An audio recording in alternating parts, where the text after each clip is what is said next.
अस्सलाम वालेकुम। आज वो जो हमारा टॉपिक है उसको स्टार्ट करने से पहले ये तीन टर्म, ये टॉपिक्स है, सब टॉपिक्स है, ग्रेडियंट, डाइवर्जेंस और कर्ल। इसके बारे में थोड़ा सा आपको मैं बता दूं, क्योंकि जो ग्रुप मेंबर हैं उन्होंने कहा था कि सर ये समझा दें, तो इसलिए स्टार्ट में आपको ये समझा देता, फिर अपने टॉपिक की तरफ वापस आएंगे। जो ग्रेडियंट होता है वो आपने हमेशा याद रखना है कि वो हमेशा स्केलर का लिया जाता है। और ग्रेडियंट का मतलब क्या होता है? ग्रेडियंट का मतलब होता है वो चीज, वो क्वांटिटी जो विद रिस्पेक्ट टू, मेरी आवाज आ रही है सबको? स्क्रीन और व्हाइट बोर्ड भी नजर आ रहा है? जी सर, आ रहा है। तो जी ग्रेडियंट जो सर। होता है, ग्रेडियंट जो होता है वो हमेशा स्केलर का लिया जाता है, ठीक है। तो यानी कि जो हमारे पास डेल ऑपरेटर होता है, ये इसको क्या करते हैं, जब हम स्केलर पे ऑपरेट करवाते हैं तो ये हमें क्या रिजल्टेंट देता है? ये हमें वेक्टर देता है। तो इट मीन्स ग्रेडियंट स्केलर का लिया जाता है, लेकिन जो हमें रिजल्ट मिलता है वो वेक्टर मिलता है। अब ग्रेडियंट हम हर चीज का नहीं ले सकते, ग्रेडियंट उसी क्वांटिटी का ले सकती है जो विद रिस्पेक्ट टू डिस्टेंस क्या होती है, चेंज होती है। उस क्वांटिटी का हम ग्रेडियंट लेते हैं। ग्रेडियंट का मतलब है वो क्वांटिटी जो विद रिस्पेक्ट टू डिस्टेंस या with respect to R change हो। अब मैंने यहाँ पर ये पॉजिटिव प्लेट है और ये नेगेटिव प्लेट है, तो क्या पॉजिटिव और नेगेटिव प्लेट्स के दरमियान जो पोटेंशियल है, क्या पोटेंशियल की वैल्यू हर जगह सेम रहेगी? चैट बॉक्स में मुझे बताएं, वॉइस मैसेज रहने दें। नो। का चैट पे लिख दें, क्योंकि वॉइस में ना वो फिर वीडियो में डिस्टॉर्शन पैदा हो जाती है, तो चैट पे आप लिखते हैं। अब देखें, यहाँ पर पॉजिटिव प्लेट पे पोटेंशियल हाई होता है, नेगेटिव प्लेट पे पोटेंशियल लो होता है। तो जैसे जैसे आप पॉजिटिव से दूर जाते जाएंगे तो पोटेंशियल की वैल्यू क्या होती जाएगी? कम होती जाएगी। यहाँ पर जितना आप पॉजिटिव के पास रहेंगे पोटेंशियल की वैल्यू ज्यादा होगी, जितना आप नेगेटिव के पास होंगे पोटेंशियल की वैल्यू कम होगी। तो इट मीन जो पोटेंशियल है हमारा वी, वो क्या हो रहा है? With respect to R change हो रहा है, तो हम इसका ग्रेडियंट ले सकते हैं। तो इसकी फेमस एग्जांपल है minus del V divided by del are.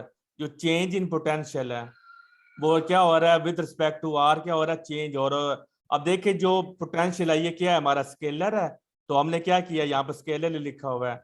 और क्या कर रहे हैं? और विद रिस्पेक्ट टू जो पोजीशन है या डिस्टेंस है वो चेंज हो रहा है। तो ये किसके इक्वल आना चाहिए? वेक्टर के। तो हमने क्या किया, स्केलर यानी पोटेंशियल का हमने ग्रेडियंट ले लिया, तो वो हमारे पास किसके इक्वल आ जाता है? वेक्टर के। Electric field. तो ये हमारे पास ग्रेडियंट का फिजिकल मीनिंग था कि ग्रेडियंट क्या होता है? हमेशा ग्रेडियंट वेक्टर का लिया जाता है, स्केलर का लिया जाता है, और रिजल्ट हमें वेक्टर मिलता है। और किस क्वांटिटी का आपने ग्रेडियंट लेना है? जो वो क्वांटिटी जिसकी value with respect to R वो क्या होती रहे? चेंज होती रहे। अब दूसरी टर्म है डाइवर्जेंस। डाइवर्जेंस का नाम के मतलब है वो क्या कर रही है? डाइवर्ज कर रही है, फैल रही है। तो अब देख लें यार, ये पॉजिटिव चार्ज है, पॉजिटिव चार्ज से क्या कर रही है? Electric lines of force diverge कर रही हैं, निकल रही हैं, फैल रही हैं। लेकिन ये जो है मैग्नेटिक, ये मैग्नेट है। तो यहाँ पर देख लें, जो मैग्नेट है यहाँ पे इलेक्ट्रिक फील्ड डाइवर्ज नहीं कर रही, बल्कि नॉर्थ पोल से निकल रही हैं और साउथ पोल में क्या हो रही हैं? एंटर हो रही हैं। तो यहाँ पे जो इलेक्ट्रिक फील्ड वो डाइवर्ज नहीं कर रही, वो फैल नहीं रही।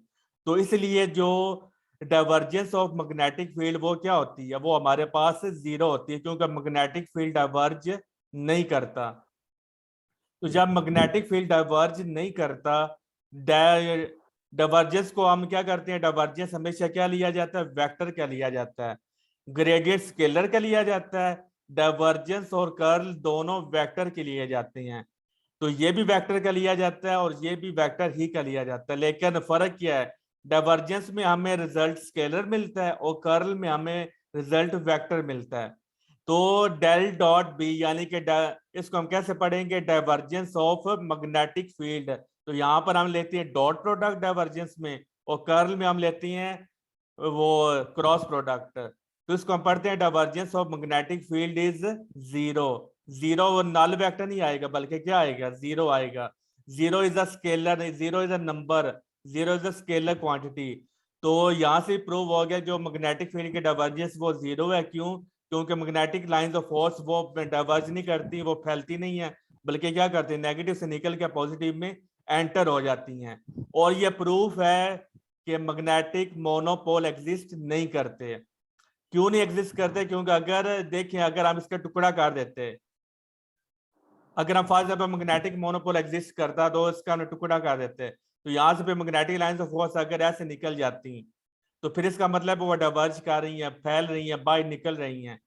तो फिर हमने कहना था जी मैग्नेटिक मोनोपोल एग्जिस्ट कर रहे हैं। लेकिन हम देखते हैं कि इस मैग्नेट को जब हम डिवाइड करते हैं तो अगेन यही हमें सिचुएशन दोबारा फिर मिलती है। तो इस मैग्नेट के जितने बारीक हिस्से आप कर लें, अगेन ये क्लोज लूप ही बनाएगा, ये हमें कभी भी डाइवर्जेंस यहाँ पर शो नहीं करेगा। तो ये पेपर है, ये इंटरव्यू में आपसे पूछा जाता है कि डेल डॉट बी का फिजिकल मीनिंग क्या है, तो आपने बताना है कि ये हमें बताता है कि मैग्नेटिक मोनोपोल एग्जिस्ट नहीं करते, क्योंकि मैग्नेटिक जो होते हैं मैग्नेट्स, उनकी जो डाइवर्जेंस होती है वो जीरो होती है, वहां पे मैग्नेटिक लाइंस ऑफ फोर्स वो डाइवर्ज नहीं करती। लेकिन इलेक्ट्रिक मोनोपोल एग्जिस्ट करते हैं। बड़ा इंपॉर्टेंट Excuse me, पॉइंट है sir. जी। I have a question. जी पूछिए। सर आपने एक मैग्नेट की तो ब्रेकडाउन करके बता दिया कि मैग्नेटिक मोनोपोल एग्जिस्ट नहीं करता है and it is clear from the figure 2।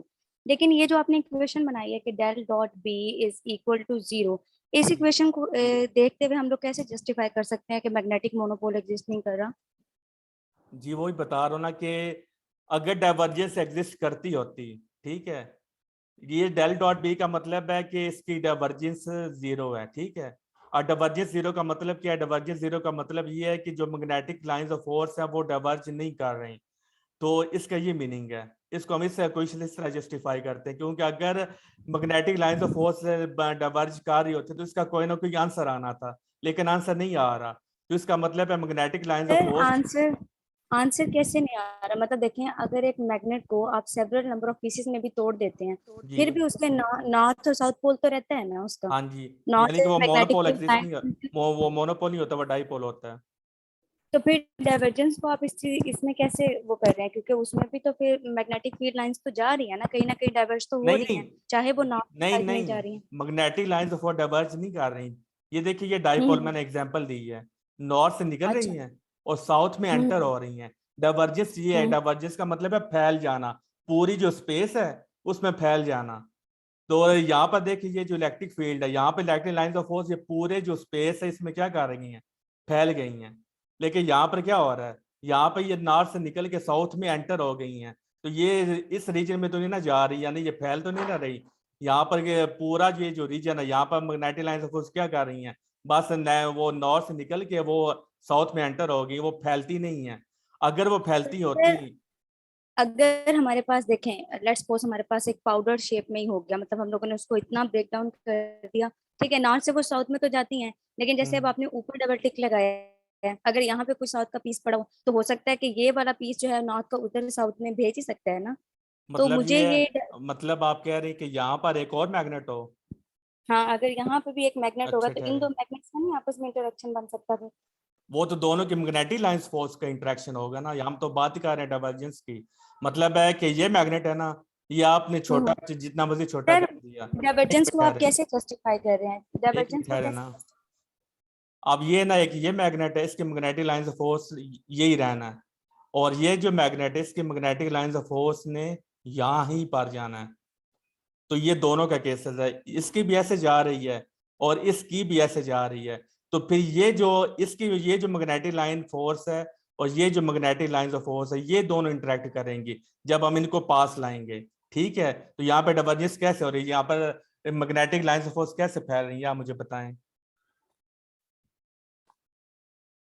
Divergence का मतलब है चीज का फैल जाना, पूरी स्पेस में जाके वो फैल जाना।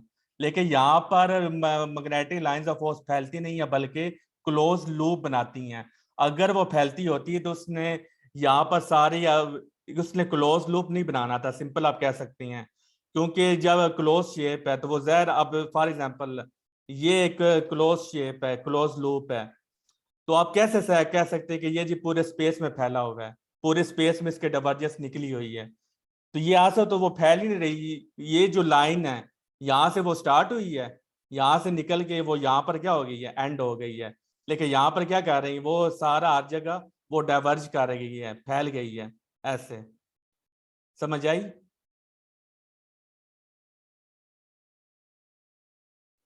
थोड़ी बहुत ही मुझे मतलब ऐसे रॉक सॉलिड क्लियरेंस नहीं। लाइक सर अब देखें, अगर वो लूप भी ना बनाए, मैग्नेटिक लूप तो बनना ही बनना है ना। मतलब अगर वो लेट्स सपोज डायरेक्ट जो है वो नॉर्थ से साउथ में चले जाए, और यहाँ पे आपके आपने कहने का कि मतलब ये है कि इस मैग्नेट की ये जो मैग्नेटिक लाइन ऑफ फोर्स ये नॉर्थ से निकल के इसके साउथ में हम्म, एंटर में हो जाए, ऐसा नहीं हो सकता। नहीं नहीं नहीं, no no, I am not talking about this. नहीं, मैं ऐसा नहीं कह रही। मैं ये कह रही हूँ कि लेट्स सपोज अगर लूप भी नहीं बन रही, जैसे अब आप डायरेक्ट, मैग्नेटिक जैसे फील्ड हम में। लोग फील्ड लाइंस बनाते हैं, जैसे मैग्नेटिक फील्ड लाइंस बनाते हैं जी किसी भी एक मैग्नेट की, तो हम लोग उसको नॉर्थ टू साउथ वाली लाइंस भी तो बनाते हैं ना। जैसे मतलब अगर मैं ये बात कर रही हूँ कि उसमें सिर्फ आप कह लो कि यूनिफॉर्मली डिस्ट्रीब्यूशन आ जाए फील्ड लाइंस की, नॉन यूनिफॉर्म ना आए, तो उस केस में फिर कैसे इसको करेंगे? ये यूनिफॉर्मली डिस्ट्रीब्यूटेड ही होती हैं। यहाँ पर जितना इसका रीजन पास होगा वहां पर मैग्नेटिक लाइंस ऑफ फोर्स की जो नंबर है वो ज्यादा होगा। आप ना असल में डाइवर्जेंस का जो मीनिंग है वो आपको नहीं समझ आ रहा। आप कह नहीं, रही हैं कि वो मुझे क्लियर है। जैसे आपने अभी इलेक्ट्रिक फील्ड लाइंस बनाई है पॉजिटिव चार्ज की रेडियली आउटवर्ड, आप जी इसको जो है वो डाइवर्जेंस के कॉन्सेप्ट से रिलेट कर रहे हैं, इसकी मुझे क्लियरेंस है, इसकी जी मुझे सारी समझ आ रही है।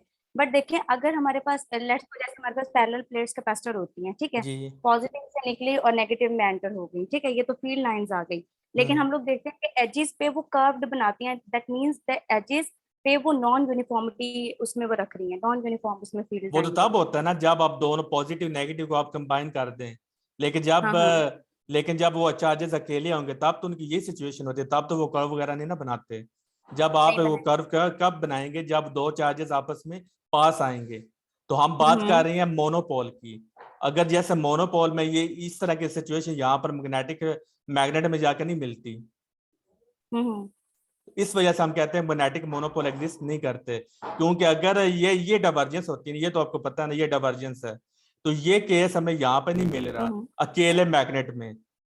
तो यहाँ पर जो आपकी बात कर रही है वो कर्व कर रही है, वो तब होता है जब यहाँ पर एक और मैग्नेट आएगा, एक और इलेक्ट्रिक चार्ज आएगा, तब उसका तो फिर क्या यही होता है। वजह है, तो यही वजह है कि इलेक्ट्रिक मोनोपोल एग्जिस्ट कर लेते हैं लेकिन मैग्नेटिक नहीं। जी क्योंकि जो इलेक्ट्रिक फील्ड अकेला होता है ना, उसकी जो electric hmm lines of force वो डाइवर्ज करती है बाहर की तरफ।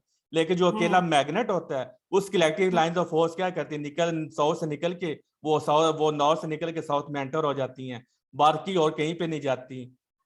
मतलब आप या यहाँ से उसने इस तरह जाना था या फिर उसने यहाँ से निकल के ऐसे जाना है, बस।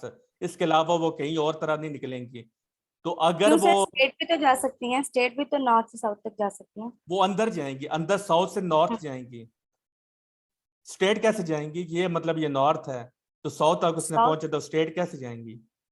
साउथ से नॉर्थ में जाएगी? नॉर्थ से साउथ उसने जाना है ना, तो स्टेट कैसे जाएंगी। नहीं, तो जैसे पॉजिटिव टू नेगेटिव जाता है तो वो भी क्लियर जाता है। आपने तो यहाँ पर भी नेगेटिव इसका एरोहेड इधर बनाया हुआ है, साउथ को नॉर्थ, नॉर्थ की तरफ।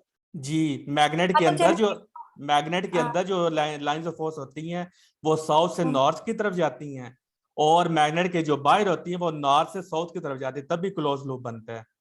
कि मतलब जब ये अच्छा। साउथ पे पहुंच गई, फिर यहाँ पर जो मैग्नेटिक लाइंस ऑफ फोर्स जो पहुंची है उसने किया कि वो हम्म, दोबारा यहाँ से नॉर्थ की तरफ जाएंगी, फिर यहाँ पे नॉर्थ पे अच्छा, पहुंच के वो दोबारा बाहर निकल के साउथ की तरफ आ जाएंगी। इस तरह वो फिर ये क्लोज लूप बनाता है।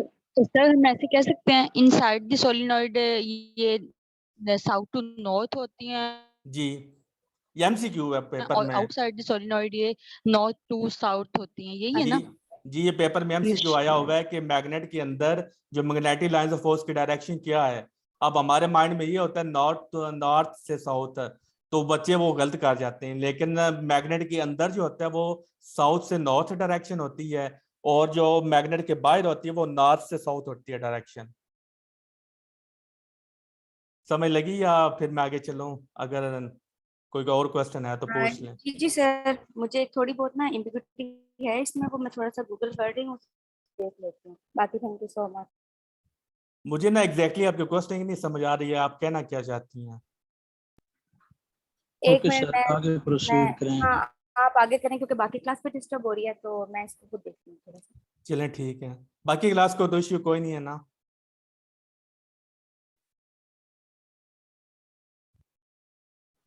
तो नो सर, ओके ठीक। यहाँ पे जो डाइवर्जेंस होगी वो हमने प्रूफ कर दिया कि जो डाइवर्जेंस है वो हमारी क्या होती है, वो 0 होती है। अब आ जाते हैं कर्ल पे। अब जो कर्ल होती है, ये इलेक्ट्रिक फील्ड की कर्ल जो होती है वो 0 होती है। कर्ल ऑफ इलेक्ट्रिक फील्ड, यह भी मैक्सवेल की इक्वेशन है, कर्ल ऑफ इलेक्ट्रिक फील्ड क्या होती है, वो 0 होती है। क्योंकि जो इलेक्ट्रिक फील्ड है उसकी लाइंस ऑफ फोर्स वो कर्ल नहीं बनाती, वो रोटेट नहीं होती, वो इररोटेशनल होती हैं। तो इसलिए यहाँ पर भी आप देख सकती हैं कि यहाँ पर कोई जो लाइंस ऑफ फोर्स है वो कर्ल नहीं बना रही, मतलब वो ऐसे नहीं जा रही कि या वो ऐसे नहीं जा रही, वो क्या कर रही है, स्ट्रेट इस यहाँ पर जो जा रही वो स्ट्रेट ऐसे ही चलती रहेगी, यानी कि उसमें कोई कर्ल नहीं आता। कर्ल तब आएगा जब दो चार्जेस आपस में आमने सामने होंगे, तब कर्ल आएगा। लेकिन हम बात कर रहे हैं सिंगल चार्ज की, तो सिंगल चार्ज में जो रोटेशन है, जो कर्ल है, वो नहीं आता। इसका मतलब है कर्ल ऑफ इलेक्ट्रिक फील्ड वो हमारे पास क्या होती है, 0 होती है। अब देखिए जो कर्ल है, यहाँ पर हमने क्या लिया, क्रॉस प्रोडक्ट, तो यहाँ पर 0 नहीं आएगा बल्कि क्या आएगा, नल वेक्टर आएगा। ठीक है। अब देखिए जो मैग्नेट है, यहाँ पर आप देख सकते हैं यहाँ पर कर्ल आ रही हैं, ये जो मैग्नेटिक लाइंस ऑफ फोर्स है वो क्या हो रही है, कर्व हो रही हैं। तो इसलिए हम जब आप मैग्नेटिक फील्ड का कर्ल लेंगे तब वो उसकी वैल्यू कोई ना कोई आएगी। तो अब मुझे वो जुबानी वैल्यू नहीं याद है, तो वो आप वो देख सकती हैं। तो जब अगर मैग्नेटिक फील्ड का कर्ल लेंगे तब उसकी कोई ना कोई यहाँ पर वैल्यू आएगी। इसी तरह जब आप इलेक्ट्रिक फील्ड की डाइवर्जेंस लेंगे उसकी भी कोई ना कोई वैल्यू आएगी। ठीक हो गया। तो ये ग्रुप मेंबर ने कहा था, तो इसलिए मैंने कहा कि ये छोटा सा टॉपिक है, ये मैं डिस्कस कर दूं, और पूरा सेशन इसमें चला गया है। तो अब इंशाल्लाह जो नेक्स्ट लेक्चर में आप जो मेन टॉपिक है उसकी तरफ वापस आएंगे। अभी 5 मिनट हैं तो हम ना उस टॉपिक की तरफ वापस आते हैं जो हमारा मेन टॉपिक है आज का। आज हमने पढ़ना है वर्क के बारे में। अब ये जो वर्क के बारे में आपसे इंशाल्लाह ताला जो जितने भी एमसीक्यू पीपीएससी में जो इसका कंसेप्ट पूछा जा सकता है वो सारा जो है ना वो यहाँ पर आपको मिलेगा। यानी कि आप कह सकती हैं ये निचोड़ है जो एफएससी में जो पूछा जाता है उसका सारा निचोड़ है। तो अभी हमारे पास 5 मिनट हैं, तो जितना हो सकता है वो फिर हम उतना कर लेते हैं। स्क्रीन आपको शेयर हो रही है ना? जी सर, हो रही है। ठीक हो गया। जी सर। अब देखिए मेरे पढ़ाने का ये मेथड है कि अब क्योंकि टाइम कम है, तो जब टाइम कम है तो ज़ाहिर आप पूरा एफएससी का चैप्टर आप कैसे पढ़ेंगे फिर। इस वजह से मैंने क्या किया कि वो आपका टाइम बचाने के लिए मैंने उस जो चैप्टर उसका जो निचोड़ है उसका मैंने क्या कर दिया, उसका मैंने इंपॉर्टेंट पॉइंट्स बना लिए। तो ये अगर आप इंपॉर्टेंट पॉइंट्स आप पढ़ेंगे तो आपको फिर पूरा चैप्टर पढ़ने की जरूरत नहीं होगी, क्योंकि जो सारी बातें आपने चैप्टर पढ़ के निकालनी है वो इंशाल्लाह ताला आपको यहाँ पे मिल जाएंगी। तो अपने आज का लेक्चर स्टार्ट करते हैं। तो ये बड़ी इंपॉर्टेंट वैल्यू है इन सीजीएस सिस्टम। 1 अर्ज वो किसके इक्वल होता है, 10⁻⁻7 जाउल। तो अब मैंने आपसे ये मेरा क्वेश्चन है कि इसमें अर्ज बड़ा यूनिट है या जाउल बड़ा यूनिट है? इस एक्सप्रेशन को देख आपको क्या लग रहा है? आप चैट बॉक्स में मुझे बता दें कि अर्ज बड़ा यूनिट है या हमारे पास जौल बड़ा यूनिट है। और ये आपने वैल्यूज याद रखनी है कि 1 अर्ज इज इक्वल टू 10⁻⁻7 जौल। जल्दी बताएं, आप 3 मिनट रह गए हैं। मोहम्मद कासिम ने कहा है अर्ज बड़ा यूनिट है, बाकी भी बताएं। मिनाल फातिमा भी कह रही है अर्ज ही बड़ा यूनिट है। इंजमाम कह रहा है कि जौल बड़ा यूनिट है। सिराज भी कह रहा है जौल।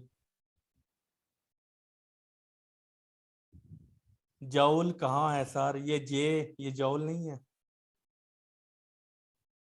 ये वाला। तो सारे मैक्सिमम कह रहे हैं जौल। तो इसका आंसर है जो अर्ज है वो हमारे पास छोटा यूनिट है और जौल हमारे पास बड़ा यूनिट है। जौल हमारे पास एसआई यूनिट है। ये आपको बड़ी इंपॉर्टेंट बात बता रहा हूँ, एसआई यूनिट हमेशा क्या होती हैं, वो बड़े होते हैं। सीजीएस से ले लें या एफपीएस से ले लें, उसमें जो एसआई यूनिट है वो हमेशा क्या होंगे, बड़े होंगे। अर्ज जो होता है ये हम किसको यूज करते हैं, सीजीएस सिस्टम में। अब जो वर्क के लिए हम एसआई यूनिट में क्या यूज करते हैं, जूल, लेकिन सीजीएस सिस्टम में हम क्या यूज करेंगे, अर्ज। तो अब देख लें यहाँ पर -7 है, तो जब माइनस होगा तो उसका मतलब है ये चीज छोटी है और ये चीज क्या बड़ी है। ठीक हो गया। तो ये आपने वैल्यू याद रखनी है। नहीं, ये जो नोट्स है सिर्फ पेड जो मेंबर्स है सिर्फ उनको ही मिलेंगे, बाकियों को नहीं मिलेंगे।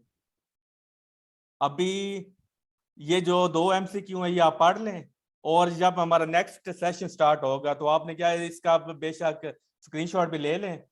तो आपने क्या करना है, ये जो MCQ नंबर 1, 2, 3 ये अभी नजर आ रहे हैं, तो अभी आपने इसका स्क्रीनशॉट ले लें, और इसके आपने मुझे जब नया सेशन स्टार्ट करना है तो वो आई थिंक 3-4 मिनट बाद नया सेशन स्टार्ट हो जाएगा। तो अब मैं जो लिंक शेयर करूंगा वो मैंने हर ग्रुप में, मैंने पहले काफ़ी ग्रुप्स में लिंक शेयर किया है, तो वो मैं अब नहीं करूंगा।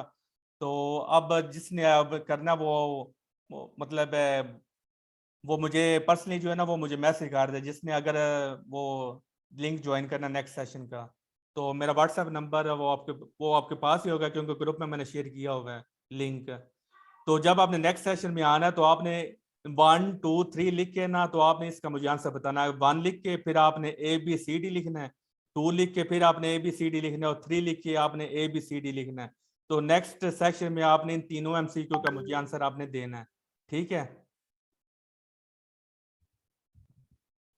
नहीं, जो लिंक है ये आज का पूरा जो सेशन है वो फ्री है, वो पब्लिक है, लेकिन जो नोट्स हैं वो ज़ाहिर है वो फिर आपके लिए ही है सिर्फ।